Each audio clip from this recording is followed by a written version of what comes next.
All right, welcome to the April monthly market report. I'm excited to be with you for the monthly market report. And listen, there's a lot going on. It's spring. I hope it's spring where you're at, but we're going to talk about several things in the news right now. I'm going to give you what you should expect for this spring market, probably the biggest thing happening. And then we're going to talk about 3 things you need in your listing presentation right now. So with that as a backdrop, let's go ahead and hop in and get started. You know, there's a lot happening right now. As I'm recording this, we're just getting the information, you know, obviously on tariffs and, going to be working on how that can affect the housing market. But so much going on right now that affects what we do and affects us in real estate that we want to pay attention to. So, all right, let's go ahead and hop in. I'll start here with a quote from the Groundwork Collective. What you need to keep an economy chugging is business investing, businesses hiring, and people spending money. If people are apprehensive about whether their jobs are going to go away or whether there are going to be more layoffs in the future, you're going to start to see a pullback on spending. So, you know, there was a pullback in consumer spending in January. That sort of prompted a lot of these headlines and, causes fear and panic in the market around are we heading into a recession? We'll get into that in just a minute. Inflation, what's going on with that? Oh, by the way, the job market mentioned here. Oh, by the way, tariffs and the impact in that. You know, this is a look right here from the Bureau of Economic Analysis showing the pullback in spending in January. You go back, there have been 2, going back to February of 2023, a pullback in spending in March last year, 1 in January of this year. Kind of consumers going, I'm not sure. Maybe that's even the hangover from Christmas and everything like that. But it prompts these concerns, right? And listen, there's a lot of volatility in the market. Mark Zandi said this: I'm raising my odds that a recession will begin sometime this year to up to 40% from the 15% at the start of the year. Last week's economic data were disconcerting, including a slide in consumer confidence, punk consumer spending, and persistently high inflation. Oh, by the way, add to that this sort of confusion and uncertainty around tariffs, and folks saying, hey, we could be heading in a recession. Now, listen, I'm not here today to sort of make the case to say we are or are not heading into a recession, but what I am here to tell you is that the clients that you serve, the buyers and sellers right now that your agents or you are working with, are being told we're heading into a recession in this country. And we have to understand that. If you followed KCM, you're obviously watching the monthly market report right now. You probably know or have seen the study that we've done on recessions in this country and what it does. But we have to kind of reignite that because the bottom line is all of these headlines do more right now to terrify people than to ultimately clarify what's going on. Our job is to be the voice of reason, the voice of factual information, so that we can guide people forward. You know, it's always, Steve Harney used to always say, the founder of KCM used to always say, there's not good news or bad news, there's just the news. And that's the truth. Great agents can deliver challenging news, but we have to understand it. You know, and these headlines kind of pop up everywhere. You see it. Worry the housing market indicators at a level not seen since a Great Recession. You'll see recession will destroy homeowners. U.S. housing market looks a lot like 2008. These things sort of come in. Oh, by the way, even in the last week or so, week or two, whatever it's been, Patrick Bet-David said, hey, all these Americans are, behind on their mortgage, highest level in 20 years. The thing he left out there, if you notice, you can't see it on here, but if you saw this, it says multifamily. It's hugely misleading. But the bottom line is these sort of headlines attract eyeballs, which, oh, by the way, the job of the news is to get you to watch more news. It's not to educate anyone, because they ultimately want to drive attention to sell more advertising. And here we are. Consumers go, well, who wants to buy a home in a time when maybe the economy is slowing down? I think people are like, well, not me. So you have to understand, how does that impact the housing market? You know, we've gone back at Keeping Current Matters, looked at all the recessions going all the way back to the 80s. There have been 6 recessions in this country. And understanding what happens to home prices during that time. Well, 4 of the 6 prices actually went up. 2 times they went down, once marginally in the early 90s. But what everybody remembers is 2008, when prices dropped by almost 20%. You know, the fact of that is that had never happened before 2008, hasn't happened since. But oh, by the way, think about this if you're not in our business, maybe even if you're in our business. The business of real estate in 21 and 22 was white hot. Prices rose dramatically, slowed down over the last couple of years due to rising mortgage rates. Oh, by the way, could the economy be slowing down? You know, all of this kind of goes, you know, conventional wisdom says, here we go again. But it's dramatically different. We live in a very, very different market. Even if you go back to that little screenshot that I shared from Patrick Bet-David, the strongest thing in this economy right now is the balance sheet of the homeowner. There's more equity in homes today than just about ever before, right? People made a different decision post-2008, and they said, we're going to do it differently. You know, almost 40% of homes in this country are owned free and clear. Another 28% are equity rich, meaning they have over 50% equity in their home. And that's a great thing. The tremendous number of people have a mortgage rate below 6%. They're in the 5s, the 4s, the 3s, some of the 2s.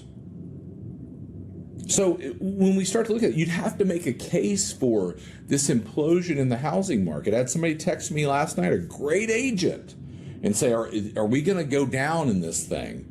And they had made a post on Facebook about it. And so I walked them through it and said, hey, look, I don't want to tell you what to do, but I would take down the post that you just made because it's tremendously misleading. Our job right now is to understand the facts, understand what's happening so that we can guide clients forward. Urban Institute, Lori said this, a lot of people have this idea that home prices fall during recessionary periods. There's really not much of a connection between home prices and recessions, other than, of course, the great financial crisis. Listen, right now, we need to be vocal about this because the news and sort of the world is going to tell a different story to people, and it's going to be something that's going to be tremendously misleading. My hope is that you take this information, take action with it, and get it out there, because here's the bottom line. What a recession has typically meant for the last 6 ones, again, going all the way back to the 80s, has been falling mortgage rates. And what have we seen since the first of the year? We've seen mortgage rates come down. Now, I think it's going to be an extremely volatile market coming up here with tariffs and with inflation and with the job market and all the uncertainty. There's a lot of fear in the market. That means volatility. It means sort of keep your arms and your feet inside the vehicle because it's going to be bumpy. But the bottom line is, having the facts, we can then guide people forward and help them make the best decision, not be swayed by ultimately what's being read in the news or whatever the case is. Another headline that's out there is that new construction inventory levels are approaching '08 levels, and sort of that's being manipulated. That's factually correct. Here's a look at it. As of February this year, 119,000 completed new homes in inventory. And if you kind of see that line that goes back somewhere between '09 or maybe leading up to '06, '07, and that is factually correct. Now what's true about that?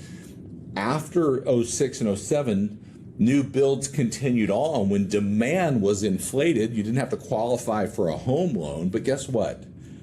Right now, builders aren't going to let that happen.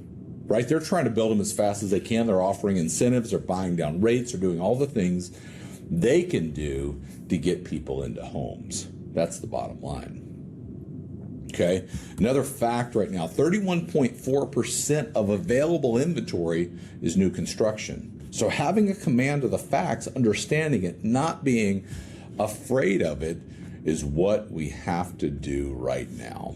Okay. That's what we have to do, is be the voice of reason in the market to say, I understand it. Let me confidently show you what's happening. And then what does that mean for the decision for you and your family in buying, selling, whatever the case is. A lot of people, one of the biggest issues right now in real estate is the number of people that have a preferred mortgage rate and say, we're not going anywhere in our home. One of the best questions you can ask them right now is, What's the probability you'll be living in this house in the next 5 years? And most that are sort of thinking about it would go, well, maybe it's low, maybe it's high, but then if I understand what the probability is, the question is not yes or no, the question is timing. And then I can have a conversation with them about home price appreciation, about mortgage rates, about all the factors. And maybe today is not the right time. Maybe it's a year from now. Maybe it's 2 years from now. But then I can have a constructive dialogue versus a yes or no question. But the bottom line is, with this, sort of approach that we're taking and understanding new inventory, is Odetta Cushy said it best. This means more homes on the market and more options for home buyers. That's a good thing, which is good news for a housing market that's been underbuilt for over a decade. I think one of the trends I talked about what to expect for this spring market that I want to maybe unpack over the next few minutes is what is actually happening in inventory across the country. And I want you to sort of pay attention here, because I'm going to really show the cycle that we've just sort of come through in real estate across the country relative to the number of homes that are on the market. Our KCM research team does such a good job of pulling all this information together to create this narrative for you so that you can understand it. I was in Texas a couple of weeks ago and speaking to a group of great agents, and the night before they had a little event, a little cocktail sort of event, and one of the agents said, listen, this is a hard market to know. We don't know what's coming ahead. We're sort of concerned about what's ahead this year. And my point there with her was, show up tomorrow, because I'm going to show you exactly what's ahead. And let's talk about that for this spring market. The number one thing I would tell you in just about every market across this country is that inventory is rising. Most forecasts right here, you see Altos, Adam Data, Realtor.com, say between 10 and 15% inventory growth across the country. Now, the overwhelming majority of markets are increasing in inventory. You may be in a market that is not, or is maintaining, or is declining, whatever the case is.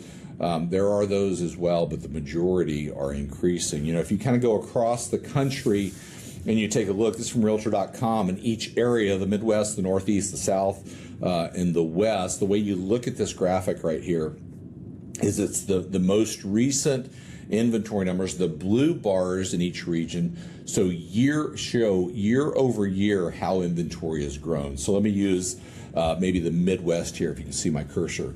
In the Midwest, inventory in the last year has grown 17.7%. Let's call that 18%. But the red bar right here, it's down 45% from pre-pandemic levels. Now, let me explain that.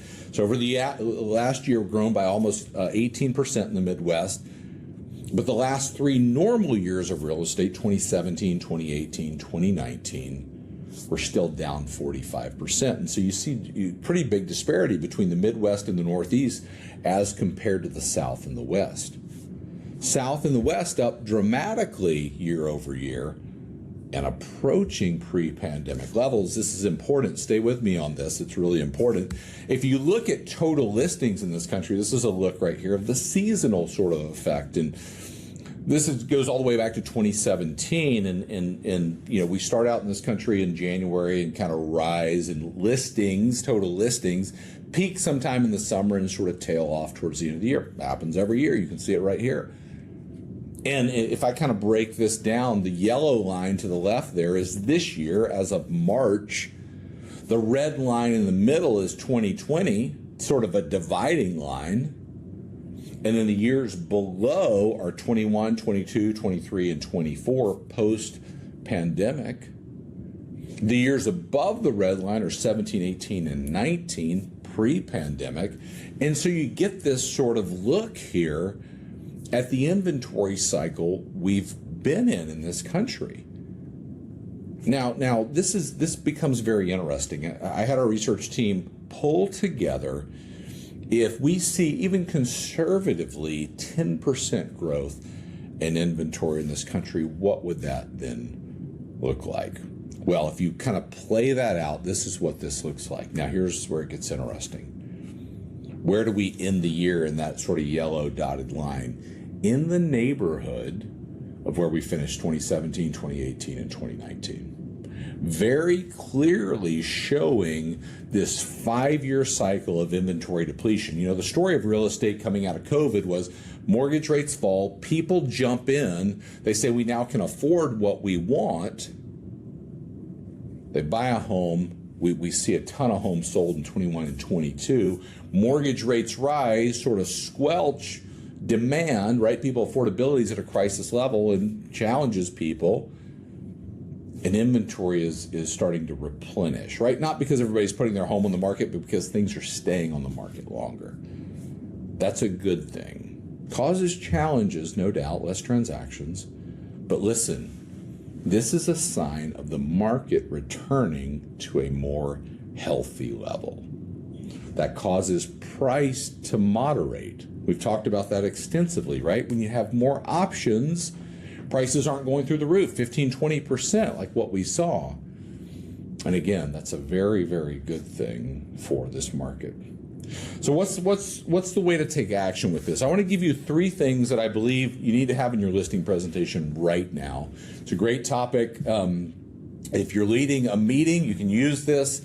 And even if you're in the business and you're an agent and you're going on listing presentations, think about this. I was in LA with a great agent at an event, and she said, you know what, I could use KCM slides a lot better in my listing presentation. How would I do that? So we started talking, and I started thinking about that, and I said, okay, what would I do right now to sort of educate people on the market in a listing presentation? First thing I would do, I would talk about the reality that inventory is growing. Now, you can bring that in with KCM Local and say, here's what's happening with inventory in our market, but most forecasts are between 10 and 15% inventory growth this year.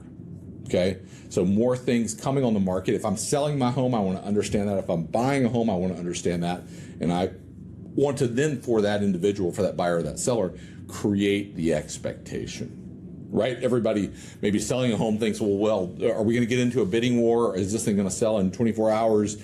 You know, I want to help them understand here's what's happening. Second thing I would do, this growth in inventory is causing prices to moderate. If you remember this, we covered it last week. Kate covered it last month on the monthly market report. 23 forecasters, what they're saying about price appreciation, the sort of the average is 2.7%, call it 3% price growth in this country. Very normal. Oh, by the way, that word comes up again, very healthy, right? So inventory is growing, that moderates prices. And the bottom line is that's because homes are taking a little bit longer to sell right now. You know, according to Realtor.com, the average in March, median days on market 53 in this country, which is below 17, 18, and 19, right? Still selling a little bit faster, but above where we've been the last several years. So again, I want to help people understand that so that they can make the best decision for themselves. You know, if you educate somebody on what's happening in this market, you don't have to convince them to do anything. That's the great thing about education. So I want to leave you with a couple of things before we wrap up this monthly market report. And my hope is that in this spring market, you will be positioned with what you need to engage more people. But here's my question. Are you having enough conversations right now? You know, I was on the road, I've mentioned it several times at events, and the reality is the number of conversations that you have in your business are going to be directly proportional to the number of families and individuals you serve and the income you earn this year. I think this is a market right now for the next 60 days, the next 90 days, having high intent conversations is the number one thing that agents that are winning are going to be doing. Our hope at Keeping Current Matters is to give you what you need to start more conversations and to close more deals. To that end, we are working on a tool called Playbooks, really to give you the scripts, the text messages, the emails, everything you need to sort of generate these conversations based on things that we see that are happening in the market so that you can be the knowledge broker for the clients you serve. The bottom line is today, in today's real estate market, knowledge is power. Grateful for you tuning into this monthly market report. Always grateful for all the people out there that support what we do at Keeping Current Matters. My hope is this, that you'll take what we talked about today, You'll use it in the market to help educate someone, but ultimately to start a conversation about what are your plans for real estate in the coming year. We'll see you back again next month. Take care.